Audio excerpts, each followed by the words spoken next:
All right. Okay, so Major Nelson, I thought we would start if you could just talk a little bit about yourself, your education, and your background. Sure. Good morning and good evening, good afternoon to you. I am currently joining you from Korea. I'm located presently in South Korea at Kunsan Air Force Base, which is one of the many Department of Defense installations here in country. But I'm originally from Los Angeles, a native born and raised in Los Angeles. Attended college at the University of Southern California. From there, I went to graduate school at Fuller Theological Seminary, Fuller Graduate School of Psychology, where I focused on integrated studies both in psychology as well as theology. Grew up in the church, had a background with a strong religious and spiritual support system. And so that influenced my decision to pursue graduate school, where I was able to blend both disciplines, psychology and theology. And it was a really great learning opportunity for me.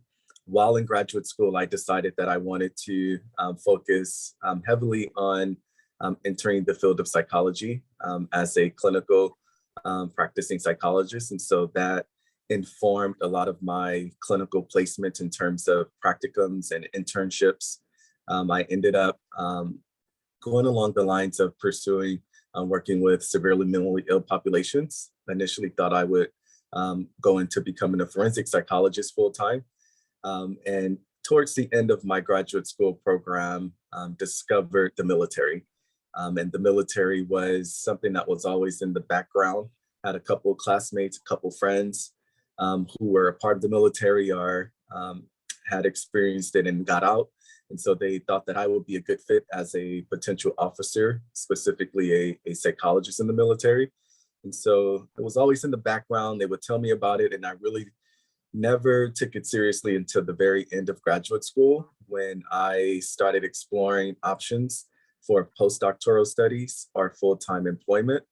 And so I ended up entertaining the idea to join the military around that time frame. And upon graduation, I did pursue a traditional postdoctoral fellowship in the civilian sector. And that led to a couple years working as a psychologist on the outside before applying and getting commissioned into the military. And I've currently been serving for, I'm in my 5th year right now on active duty.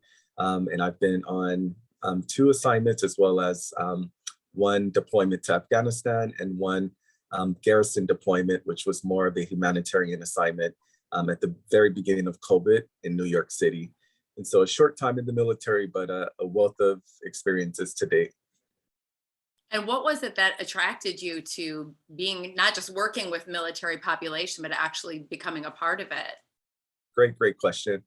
So in terms of what attracted me to this specific field, I know different people have different stories. I always heard, oh, the military will be a great place for you to get your student loans paid off, or the military will be great for X, Y, or Z benefits. So those were my initial understandings of why I should join the military. And to be honest with you, it wasn't always appealing or alluring to me, which is why it was always in the background of my head. But once I was finishing up my graduate studies, I started exploring the military as an opportunity for career development, for leadership development. As a natural leader, I always felt that wherever I was, I would be a leader. And so on the outside, I noticed that if I wanted to climb the echelon of leaderships in whatever agency I was in, typically I would probably have to be there for years. Some of the folks in senior leadership positions were in those positions for years. And I knew, hey, if I want to be in a leadership position, I'll probably have to be here for a long time to climb that echelon of leadership, if you will. Whereas on the other side, I saw friends in the military finishing graduate school, finishing internship, getting licensed, and being in leadership positions early on, including running clinics within their first couple of years. And so, to be honest with you, the benefits were there, but that wasn't what pulled me or attracted me to the military. It was leadership development. and being able to practice as a psychologist, but also honing different leadership skills, being able to have visibility in clinical leadership and administrative leadership, professional development leadership. Those were some reasons that really attracted me. On top of that, I wanted to focus on expanded scope of practice opportunities. I know on the outside, there's often a push to specialize in a niche really fast. And you get in a particular population and you learn everything you can about that population. The military, on the other hand, was an opportunity for me to not get stuck in one area, but to be able to have a wide variety of skill sets with a wide variety of populations, including being able to work in a traditional inpatient hospital setting if I wanted, or outpatient setting, to be able to do academia, to be able to consult with commanders in the military, to be able to deploy. Those were all the opportunities that I thought would give me that expanded scope of practice opportunity. And so in terms of leadership development, expanded scope of practice, those were my primary motivations for wanting to join the military. And your title is psychologist, is that? Yes, so typically when you're joining the military, you'll typically join as an enlisted corps member or an officer. And so I joined as an officer, and in the military, I have a rank and I have a title consistent with my rank here.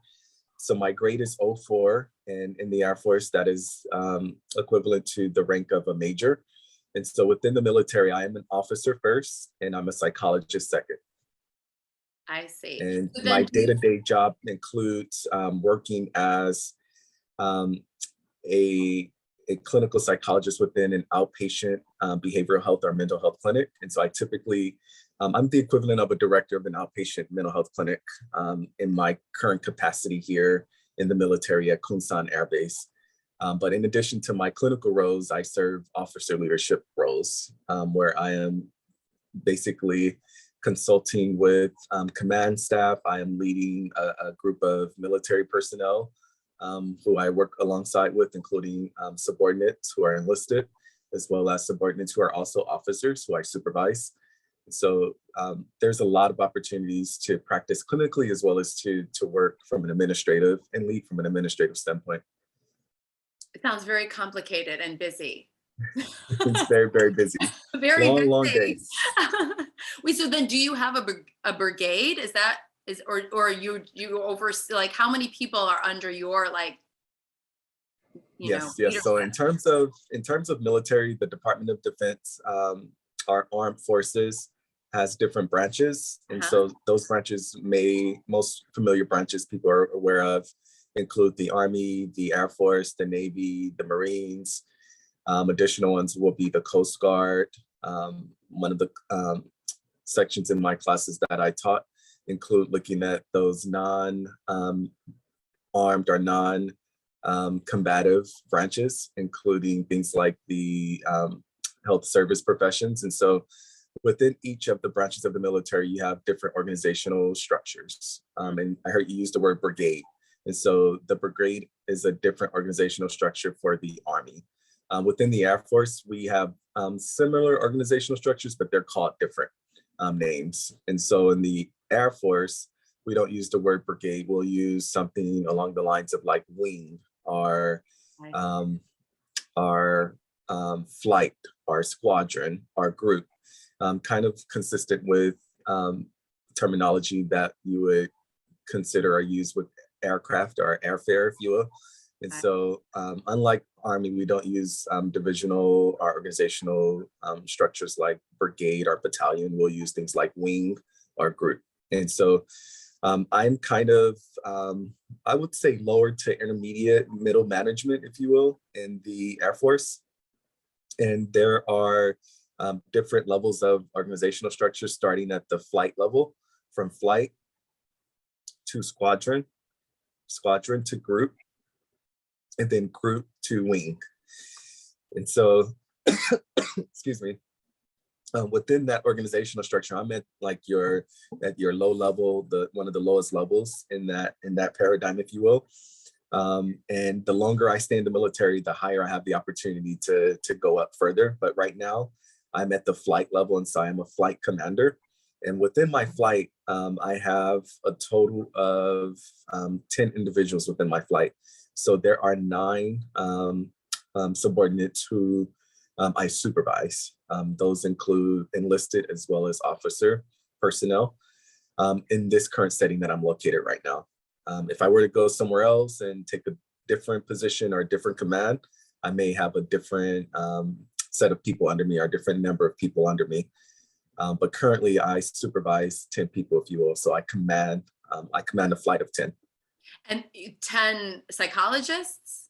I'm sorry, there's 10 people in my flight. And so there's 9 people under me. I make number 10. Okay. And consistent with like a outpatient mental health or behavioral health clinic on the outside, I basically run a clinic, and there are a total of 10 people in my clinic now.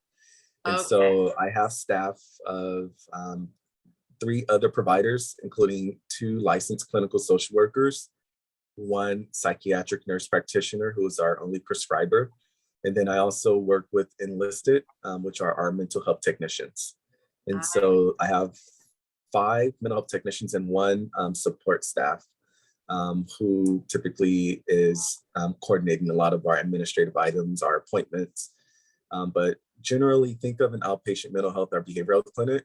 That's essentially what I am leading here in the military context. This is one of my many roles in my capacity as major and officer. In addition to this, I do a lot of other additional duties, including consulting. I am a part of our hospitals, our outpatient ambulatory medical group clinics executive team. And so I advise our chief medical officer here. I advise our chief commander here. I also work with our base installation commander, which is over the entire base that I'm currently located. And so I work with that team, and I advise the commander on the psychological, mental health, and resiliency of all the people on the base. And so if there are any issues that come up that pertain to safety concerns or mental well-being, sometimes suicidal issues come up, or if there is to be a suicide or suicide concern, I'll typically be called to advise that commander or that team. And so those are examples of different scopes of practices that I referenced earlier, in addition to my role of leading the clinic. That sounds like a lot. It is a lot, but that is the military for you. The military. You don't see individuals then. You're not actually taking and I don't know, do you call them clients or what? Yes, so we call, depends on your setting here in the military, we'll call them patients, our service members in the setting I work in. Okay. And I do have a caseload. I do carry a caseload of patients. You do. Unlike my other providers who are more full-time from a clinical treatment standpoint, I'm not. I have split my duties across different areas. And so I don't see as many patients or service members as my other colleagues do, but I do see patients, and I stay busy. Yeah, it sounds like it. I was wondering if you could tell me some of the things that you enjoy about what you do, and then also some of the things that are challenging about what you do. For sure, for sure. Some of the things that I enjoy, there's a lot of positives, and that's why I'm still in. I actually signed up initially for a 4-year contract, and that 4 years was over last year, and decided, hey, I'll do another 4 years. And so that's a sign that I'm getting something out of it. I'm enjoying it. I'm benefiting. It's rewarding. A lot of times people join the military to serve or to give back. And I know for myself, it's basically a really great act of service, if you will, serving your country, serving your community. I find meaning in that. I find purpose in that. And so every time I put the uniform on and come to work, I realize it's bigger than me, right? And so one of the things that I really enjoy, in addition to the act of service, is expanded scope of practices I mentioned earlier. The fact that I come to work every day and I'm doing something different. It's never monotonous. It's never boring. There's always challenge. Again, those were some of the main reasons I wanted to join. The leadership opportunities are not, there are no limits to leadership opportunities. You could find something to do and you could do it. One of the things I also enjoy is being able to travel, experience things that I would never experience if I were to just stay in one space in my comfort zone, for example. And so I would have never thought that joining the military would lead me to deploying to Afghanistan. There's a misnomer that joining the military, everyone does the same thing and everyone deploys and everyone does X, Y, or Z, but that's not the case. And so there's some people, some of my colleagues have been in some longer than me and they've never had a chance to deploy. And so I knew it was an option to deploy, but never thought, hey, in a million years, I probably won't deploy my first 2 years in the military. And my first 2 years, I go to Afghanistan. And so being able to experience all these cool, fun, exciting experiences has been really, really exciting and cool for me. One of the things I love about the military, never thought I would be in South Korea a year and a half ago. And here I am, almost wrapping up my time. It's a 1 year short tour assignment. But stuff like this and opportunities like this, you can never like predict. But the longer you stay in the military, the more these opportunities come your way. And they are opportunities that push and form and mold you to become an even better officer, an even better airman, military person, whatever branch you're part of. And so that's one thing I love about the military. On the flip side, some of the challenges, of course, in the military, there are sacrifices that you make. You are away from family and friends and a lot of personal agendas or goals that you have for your life sometimes have to take a backseat. And so that's been a challenge for me. Also, the fact that we move around as often as we do, there's not as much constant or stability. Depends on what your job is or what opportunities you're taking. And so that's one of the hardest things. For example, one real life example that I could give you right now, I'm in the process of transitioning because in the next 4 months or so, I'll be leaving Korea and going to my next assignment. And it wasn't until recently I found out where that was, recently as in a couple of days ago. And so I'm on pins and needle waiting to find out, where am I going next? Where am I going next? I can't plan my life for the next several months until I know where I'm going. So Yes. one example is just waiting and that angst, that uncertainty of where next, where to next. So I found out I'm getting assigned not to my first choice, but to my second choice, which is still a great option. Sometimes in the military needs come first and your personal needs kind of come second. And so people, when they're assigned to different locations, don't always get to go where they want to go. And that's the downside to being in the military, losing that sense of control of your life, control of your personal decision-making authority, if you will. The military basically has a large influence in how you live. So that's a hard part that I've had to adjust to. And then another thing that comes to my mind is, given how busy we are and all the responsibilities we have, it can be difficult managing just organization and self-care and balance. Like that can be difficult at times. Do you get a vacation between your? So it's amazing because the military offers wonderful benefits, wonderful time off. But taking that time it's an art. The military, essentially, you get 2.5 days of personal leave. You accrue 2.5 days on active duty a month.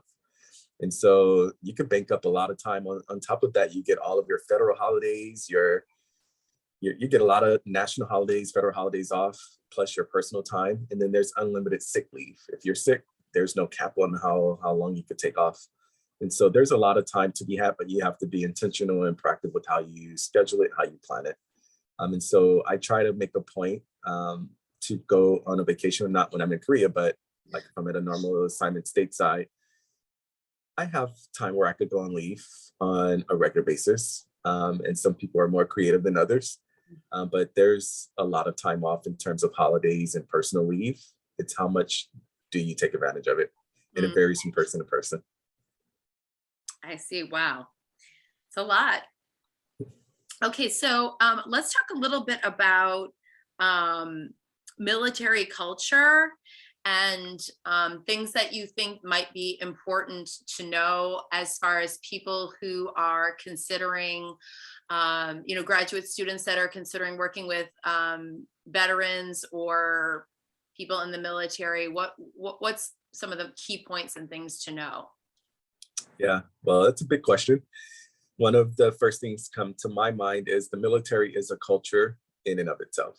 And as we talk about cultural diversity, especially in the context of um, counseling or helping professions, therapy, mental health, typically, whenever working with a new culture, it's so important to try and understand um, as much as you can about that culture or that group of people you're going to be working with. And so the military is a culture in and of itself. Approximately 1% of our United States population is affiliated with the military in terms of serving. That could be active duty, reserves, guard. And so we don't make up a large percentage of our population. We're really small subset of our wider community. And as a result of that, it's important to understand the military as a culture. And so to go back to your question, was it what should people know about this Yeah, what's culture? important to know, or things, character traits as a Yep, person you need to, yep. that would make a good fit for a therapist, that, I someone see. who is, a graduate student and thinking about going in this I see. direction to work with this I see. population. Good question. In terms of that, from a perspective of wanting to enter into this culture and possibly work with service members as a therapist, I know when I was on the outside, the military was such a unknown entity to me. I didn't know much about it except for the people who were in it are encouraging me to join it, and it seemed very otherworldly, if you will. Like I don't know anything about it, and it seems so cryptic and so mysterious. And one of the things that I would encourage people to understand is that the military is an organization that's made up and run by human beings. Mhm. And most of these individuals, if not all of them, have very similar experiences to us. I often believe that we are more alike than we are different as human beings. And so the military is an organization made up of human beings, some who probably come from your same hometowns or same states or cities. And so kind of demystifying this idea that the culture of the military is so mysterious. I think understanding that will be helpful. And then the second piece is realizing that people who join the military, like any other organization, they become acculturated to the organization's structure, belief systems, and then they begin to adopt the weight of that organization, just like any other person at a school or at a university or at a private organization. A lot of times we don't know much about those things until we get in them. But I would hope people will see the military as an institution, an agency that's made up of regular people who've learned the military way of living, who've learned the military structure. And then based on that, I think the guard could be let down a bit in terms of the scariness or the mysterious nature of what this whole thing is all about, and being able to see people for who they are, being able to see people for their varied experiences. There's a lot of intra and extra variables that are so unique to every individual. Not all military people are the same. Oftentimes we look at the within group and between group differences, which I like to highlight a lot. Sometimes people would think the military is all the same, all the branches are the same. And one Army person is the same as this person over there. That's not the case. Everyone in the military has their own unique story, their own background. And so I would approach any service member that you work with as an individual who has their own background, their own story. And those individuals join a team or a group with shared core values, right? And as much as we try and be very synced with our military way of being in terms of all of our rules and structures, there's still individuality amongst each of the members who make up those teams, right? And so understanding people as human beings, identifying who these people are, what their stories are, which is not much different from on the outside, being a civilian therapist or provider on the outside, working in a community-based agency, I would imagine. Mm-hmm. I know we're running low on time, but I did want to also talk about a little bit about spirituality and Uh-huh. bringing faith into it. And I was wondering if you could talk a little bit about how you do that, how you approach that. You Mhm. know, people have so much different backgrounds and experiences Mhm. with religion. Mhm. For some people, it, Yes. you know, their childhood religion has, you know, sent them in a direction. And for some people, the religion actually turned them off to spirituality. So I was wondering Yes. how you approach that and how Yes. your beliefs play into what you do. For sure. For sure. So I'll acknowledge that I am a person of faith and I identify as religious, as spiritual, specifically Christian. But I also have to acknowledge that those are my own personal beliefs that I cannot project onto others. And when I'm in the context of like working as a therapist or in my capacity as clinical psychologist, I consider religion and spirituality to be cultural and diversity factors that make up people's experience and experiences. And so, one of the things that I do when I am conducting a clinical assessment or interview, I'll ask questions about people's diversity and cultural experiences. And I'll ask questions about religion or spirituality. Is that something that's an important factor in your life? Do you identify as being a part of any particular religion or spiritual group? And I'll take that information and integrate it in my general conceptualization like I would any other piece of psychosocial history gathering. Typically, we'll ask people, where are you from? Tell me a little bit about your family makeup. And there's no judgment there. A lot of times when we're asking those demographic informations, that demographic information. And so I consider religion and spirituality very similar. I'm just trying to understand a person's background. How does their experiences inform who they are today, where they are today? And I am very intentional that I am not proselytizing, I am not preaching, if you will. I am trying to understand a person's diversity background and whether or not things like religion or spirituality play a role. If it does not, I note that. And if it does, I'll probably explore it further.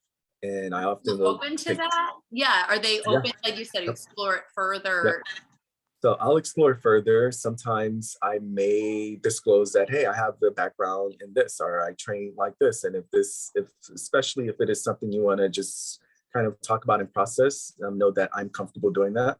And Mhm. so there's what we call implicit and explicit integration. And sometimes we'll integrate some of that background or some of that history into our therapy work.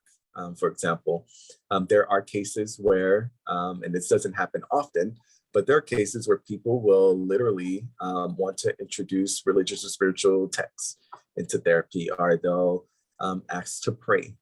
It doesn't happen that often in my current context, but if it does happen, I will explore that with the patient and make room for that. And some people will be open to that, and some people will not. And so those are the ways in which I approach religion and spirituality in the clinical context. Okay. Well, I know we're out of time, so I really appreciate you talking to me here. This was great, and I'm sure everyone who sees it will really appreciate the information that you've given. Well, thank you so much for taking the time to interview me. And I definitely support your continued exploration with learning about the military culture and wish you the best moving forward. Thank you.